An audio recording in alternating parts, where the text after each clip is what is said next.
ever been shopping and have found yourself wanting to slowly bang your head against a mannequin in sheer size frustration? Why?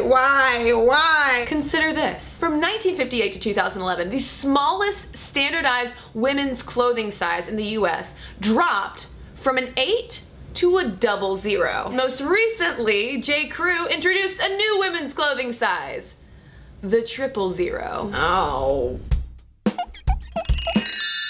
Pretty much ever since the 1920s and 30s, when women transitioned away from making their own clothes at home or going to seamstresses, women's ready-made clothing sizes have long confounded the female shopper. Way back then, women's clothing sizes were based off the ideal hourglass shape of a 36-inch bust, 26-inch waist, and 36-inch hips. Take, for instance, this 1927 quote from a New York Times article about women's frustration with clothing sizes. Now, I don't know who this mythical size 36 is who forms the basis of clothing, but average, tall, short, thin, and plump women come into the department store and a size 36 fits none of them. Jeepers creepers. Yes, we were talking about this way back then, which is crazy, right? If you fast forward to today, women's clothing sizes have arguably gotten even more confounding. A recent study which looked at 1,000 different pairs of size 4 pants and found as much as an 8.5-inch waist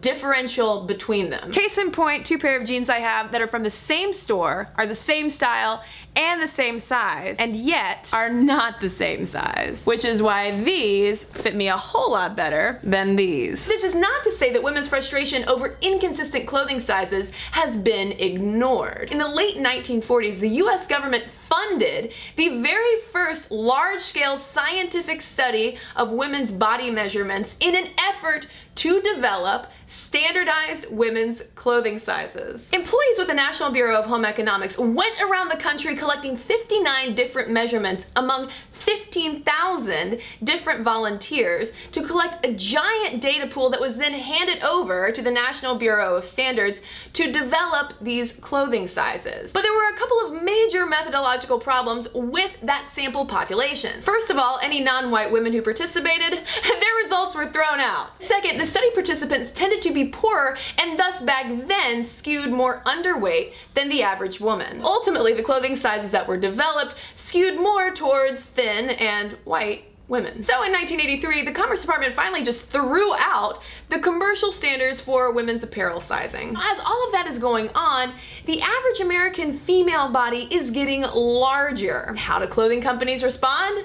With so-called vanity sizing. A size 8 by today's standards corresponds to a size 14 or 16 by 1958 standards. Brands are keeping the sizes the same, but just making the corresponding clothes larger. This has been increasing exponentially in recent years to where in 1995, what was a 4 or a 6 is now a 2. While some clothing brands come under fire for this, there are also experts who say vanity sizing is but a myth. By their logic, all companies are doing are trying to make clothes to fit their average and growing, or in J.Crew's case with their size 000 jeans, shrinking customer base. A lot of times, the size of a size is going to depend on the price of the clothes in the store. Lower end retailers tend to have larger sizes, whereas higher end retailers tend to have the smaller sizes. A size 8 at an Old Navy is going to be larger than a size 8 at the Gap, which is going to be larger than a size 8